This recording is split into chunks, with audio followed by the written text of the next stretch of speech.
অবস্থার মধ্যে আমরা এখনো যাইনি।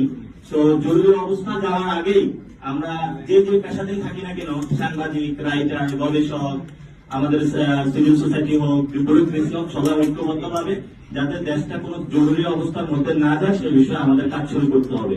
এখন আমরা আন্দোলনের সময় সবাই একটা প্ল্যাটফর্মে বা একসাথে ছিলাম, যে এখন অনেকের মধ্যে দ্বিধাবিভক্তি এসেছে, বিভিন্ন রাজনৈতিক ব্যানারে তাদের প্রোগ্রাম করতে হচ্ছে। আমরা তাদের কাছে আহ্বান জানাবো, সবাই ঐক্যবদ্ধ ভাবে একসাথে কাজ করি।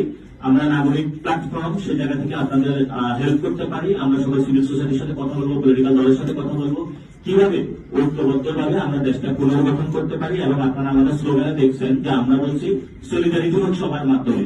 এই সলিডারিটির মাধ্যমে বাংলাদেশের দেশি বিদেশি যত ষড়যন্ত্র আছে সেগুলোকে আমরা প্রতিরোধ করবো। প্রতিরোধের মাধ্যমে আমরা বাংলাদেশকে পুনর্গঠন করবো, যেখানে মধ্যে দিয়ে বাংলাদেশ নতুনভাবে বিশ্ব দরবারে বা মঞ্চে আবির্ভূত হবে। আমাদের আরেকটা কোশ্চেন এসেছিল আমাদের পরিবারের চিকিৎসা বিষয়ে।